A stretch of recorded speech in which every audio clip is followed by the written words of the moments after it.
Assalamu alaikum class, take out page number 6. Today our topic is operations on sets. From previous grade we know operations on sets such as union, intersection and subtraction of sets and complement of a sets. We give a quick review of these operation. Union of sets. Previous classes में आप लोग पढ़ चुके होंगे union of sets हमारे पास क्या होता है.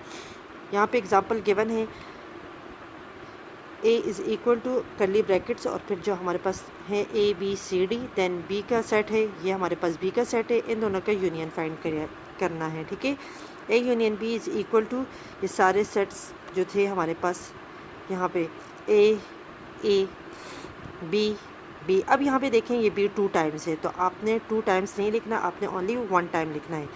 देन c, यहाँ पे c, d b के एलिमेंट्स में e f, तो ये सारे e f मीन्स यूनियन करना, सारों सेट्स को एक साथ इकट्ठा कर लेना. Intersection of a sets. Intersection of a two sets a and b is denoted as a intersection b and define as. Intersection का क्या मतलब है कि a के सेट्स में और b के सेट्स में जो कॉमन नंबर्स होंगे, जो कॉमन एलिमेंट्स होंगे, वो हमारे पास इंटरसेक्शन सेट्स होते हैं. ठीक है, अब यहाँ पे कॉमन एलिमेंट्स कौन कौन से थे? b b C and D. ठीक है, तो ये जो कॉमन एलिमेंट्स थे ये हमने यहाँ पे लिख दिए. Difference of a sets. Difference of two sets A and B is denoted as A by B and defined as. Okay, difference of a sets क्या होते हैं? सो आप डिफरेंस ऑफ अ सेट्स ऐसे भी लिख सकते हैं A minus B and B minus A, but यहाँ पे हमारा फर्स्ट फोकस है A के ऊपर, तो हमें A को चेक करना है क्योंकि यहाँ A पहले है. और अब A के अंदर वो कौन से एलिमेंट्स हैं जो B के अंदर नहीं हैं, तो वो कौन से एलिमेंट्स हैं जो B के अंदर नहीं हैं? तो ये है हमारे पास A, तो ये हमने यहाँ पे लिख दिया. अब B माइनस A, अब हमारा फोकस B पे होना चाहिए. ठीक है, B के अंदर वो कौन से एलिमेंट्स हैं जो A के अंदर नहीं हैं? तो हमारे पास E F. So the answer is this. Now complement of a set. The universal set is a set consisting of all the elements under consideration in a particular situation. If the universal set is U and A is a subset of B, then the complement of A written as a complement or A पर जो आपके पास यहाँ पे है ये it's mean complement and define as. यहाँ पे इन्होंने एक एग्जांपल ली है. If u is equal to this and a is equal to this, then a complement.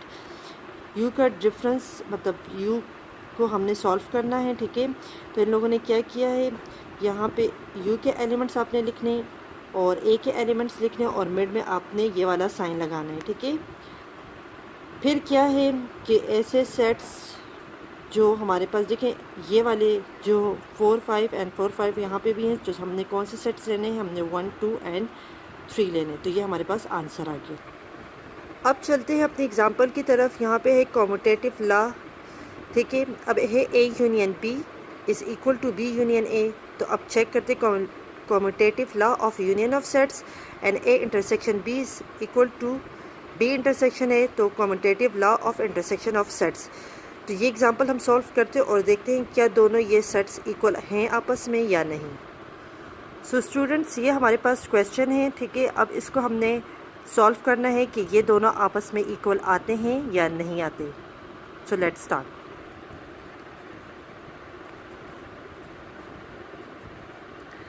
A sets हमारे पास क्या गिवन है?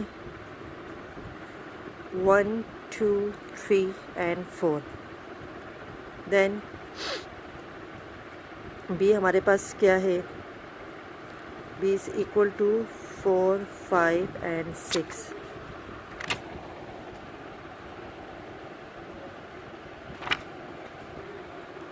Then A union B is equal to 1 2 3 4 union का साइन एंड देन 4 5 6. अब आपने क्या करना है? इनको अरेंज फॉर्म में लिखना है. A union B.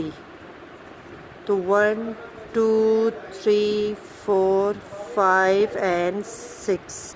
तो ये हमारा आ गया ए यूनियन बी। अब बी यूनियन ए फाइंड करते हैं। तो उसके लिए भी हमने क्या लिखना है, बी में 4 5 एंड 6 यूनियन, देन ए के एलिमेंट्स 2 3 4 एंड कर्ली ब्रैकेट्स बंद। इसको भी हमने बी यूनियन ए से करना है। तो सारे एलिमेंट्स हमने लिख दिए 1 2 3 4 5 and 6। So yes, A union B is equal to B union A. So left hand side is equal to right hand side. तो ये हमारे पास प्रूफ हो गया। देन क्लास, ये A intersection B is equal to B intersection A, ये आप लोगों ने खुद सॉल्व करना है और फिर आंसर्स चेक करने हैं कि ये दोनों इक्वल आए हैं या नहीं आए। ठीक है क्लास, आज के लिए इतना ही। Thank you.